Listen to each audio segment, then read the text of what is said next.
السلام علیکم ناظرین، گرد و پیش چینل پر میں ہوں رضی الدین رضی، اور آج 18 اکتوبر 2007 کے اس سانحے کی بات کرنی ہے جسے ہم سانحہ کارساز کے نام سے یاد کرتے ہیں۔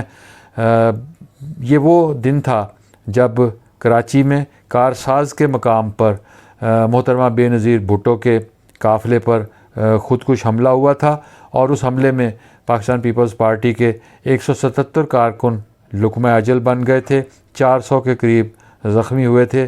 یہ ایک ایسا المناک واقعہ ہے جو کئی برس بیتنے کے باوجود آج بھی ان زخموں کو جب ہم یاد کریں تو آنکھوں میں نمی پیدا ہو جاتی ہے۔ اور یہ واقعہ مشرف دور کا ہے۔ مشرف دور میں بے نظیر بھٹو لندن سے جلا وطنی ختم کر کے پاکستان آ رہی تھیں، اور کارکنوں نے ان کے استقبال کا فیصلہ کیا تھا۔ ہمارے سامنے اس سے پہلے 10 اپریل 1986 کی مثال موجود تھی۔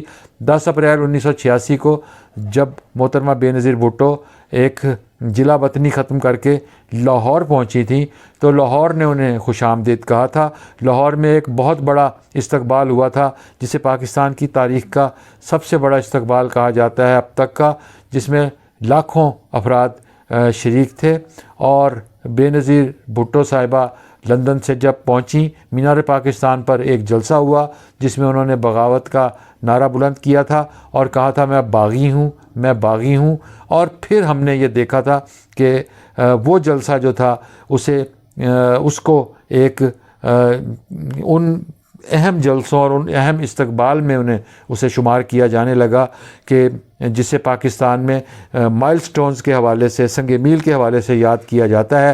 لیکن جب 2007 میں محترمہ بے نظیر بھٹو دوسرے فوجی عامر پرویز مشرف کے دور میں جلا وطنی ختم کر کے واپس آ رہی تھیں، تو اس وقت در حقیقت جو ہمارے سامنے ایک مثال تھی وہ 1986 کی تھی، اور یہ خدشہ تھا کہ کیا 1986 کا ریکارڈ محترمہ بے نظیر بھٹو کا استقبال توڑ سکے گا۔ اور پھر ہم نے یہ دیکھا کہ تمام قافلے کراچی پہنچے۔ اس مرتبہ کراچی انہیں استقبال کے لیے دیکھ رہا تھا، کراچی کے لوگ سڑکوں پر موجود تھے، اور وہ زمانہ مشرف کا زمانہ تھا جب خودکش حملے ہو رہے تھے، اور خودکش حملوں کا نشانہ 2 پارٹیاں بن رہی تھیں، ایک ANP، دوسری پاکستان پیپلز پارٹی۔ باقی سب لوگ اپنی آزادی کے ساتھ انتخابی مہم چلا رہے تھے، جلسے کر رہے تھے، لیکن ان 2 سیاسی جماعتوں کے کارکنوں کو نشانہ بنایا جا رہا تھا۔ پشاور میں اور مختلف شہروں میں اسلام آباد، پشاور، مختلف شہروں میں بم دھماکے ہوتے تھے۔ جلسوں کے دوران سائرنوں کی آوازیں آتی تھیں، ایمبولینسیں دوڑتی تھیں، اور پھر کارکنوں کو ہسپتالوں میں یا منتقل کیا جاتا تھا۔ محترمہ بے نظیر بھٹو اس ماحول میں واپس آ رہی تھیں، اور جب ان کی واپسی ہوئی تھی تو کراچی میں وہی استقبال تھا، ویسا ہی استقبال تھا، اور جلوس وہاں سے روانہ ہوا۔ بے نظیر بھٹو صاحبہ کراچی ایئرپورٹ پر جب پہنچیں، طیارے سے باہر نکلیں، انہوں نے آسمان کی جانب دیکھا، ان کے ساتھ رحمان ملک تھے اور ناہید خان تھیں۔ محترمہ بے نظیر بھٹو نے آسمان کی جانب دیکھا، فضا میں نعرے تھے، لوگوں کی ایک بڑی تعداد تھی جو جی بھٹو کے نعرے لگا رہی تھی۔ اس موقع پر ان کی آنکھوں سے آنسو ڈھلکے، اور ان کے چہرے پر وہ آنسو تھے۔ انہوں نے ہاتھ اٹھائے، دعا مانگی، اور وہ لمحہ کیمروں نے محفوظ کر لیا۔ وہ ان کی ایک ایسی تصویر ہے جس میں وہ وطن واپسی پر طیارے کے دروازے پر کھڑی پاکستان آمد پر دعا کر رہی ہیں۔ پھر وہ قافلہ روانہ ہوا، اور جیسے استقبالیہ قافلے ہوتے ہیں، جیسے جلوس ہوتے ہیں، وہ آہستہ آہستہ روانہ ہوا تھا۔ کئی گھنٹے لگے اس کو ایئرپورٹ سے نکلنے میں۔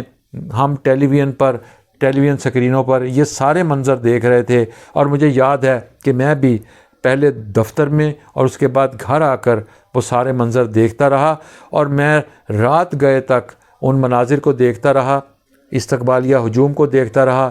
خواہش تھی کہ محترمہ کا جلسہ سنوں گا، لیکن رات کے 1 بجے تک بھی جب ہم نے دیکھا کہ ابھی کراچی مزار قائد کی طرف جا رہا تھا وہ قافلہ، وہاں تک پہنچنے میں ہمیں معلوم تھا کہ ابھی کئی گھنٹے اور لگ سکتے ہیں. میں نے سوچا کہ یہ قافلہ جیسے لاہور میں 1986 میں کئی گھنٹوں کے بعد محترمہ کا جلوس صبح کا چلا ہوا شام تک مینار پاکستان پہنچا تھا، تو میرا خیال تھا اس مرتبہ بھی ایسا ہی ہوگا. میں نے کہا میں اب آرام کرتا ہوں کہ میں 2 راتوں سے جاگا ہوا تھا، تھکاوٹ سے میرا برا حال تھا. لیکن اس وقت جو کارکن اس جلوس میں تھے، جو کارکن نعرے لگا رہے تھے اور جنہوں نے بے نظیر بھٹو کے لیے اپنی حفاظتی ڈھال بنائی ہوئی تھی، ان کارکنوں کے حوصلوں کو ہم داد دیتے تھے اور ہم کہتے تھے کہ یہ وہ لوگ ہیں جو اپنی جان کی پرواہ کیے بغیر اس استقبالیہ ہجوم میں موجود ہیں. معلوم تھا کہ کسی بھی وقت کچھ ہو سکتا ہے، کیونکہ مشرف بے نظیر بھٹو صاحبہ کا راستہ روکنا چاہ رہے تھے.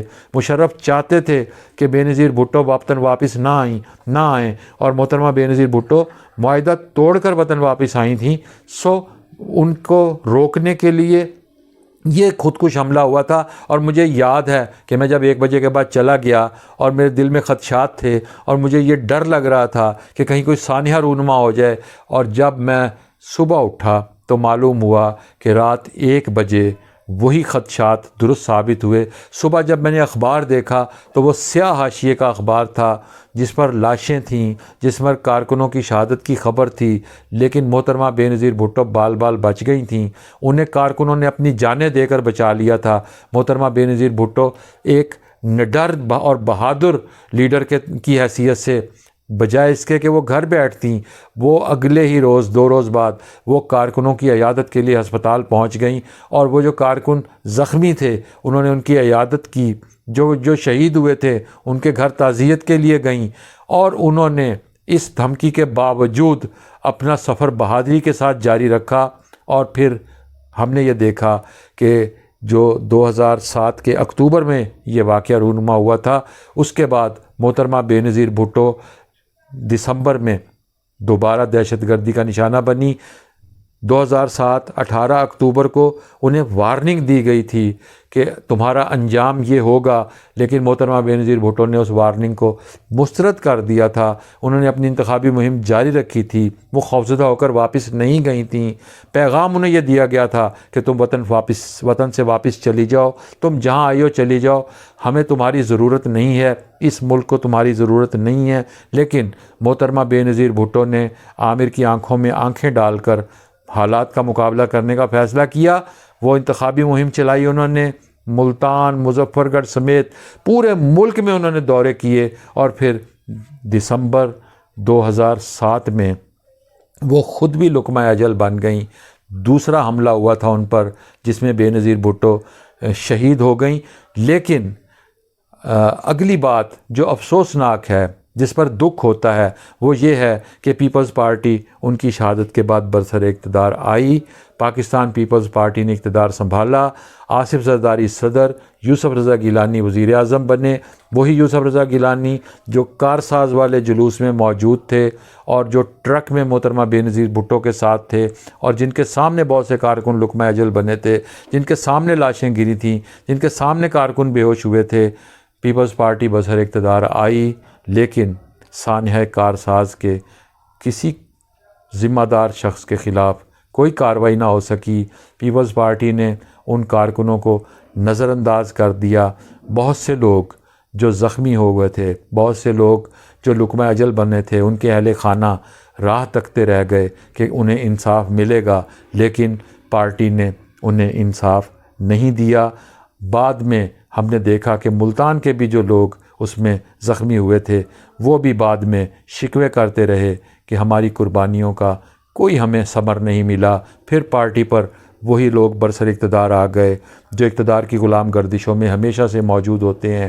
آج اگر پاکستان پیپلز پارٹی عوام کے ساتھ عوام کا تعلق ختم ہوتا جا رہا ہے تو اس کی بنیادی وجہ یہی ہے کہ پاکستان پیپلز پارٹی نے قربانیاں دینے والوں کو نظر انداز کیا اور پھر ان کی جانب پلٹ کر بھی نہیں دیکھا. ناظرین، آپ ہماری اس ویڈیو کو شیئر بھی کیجئے، لائک بھی کیجئے اور میرے چینل کو سبسکرائب کیجئے تاکہ آئندہ بھی آپ کو ہماری ویڈیوز ملتی رہیں.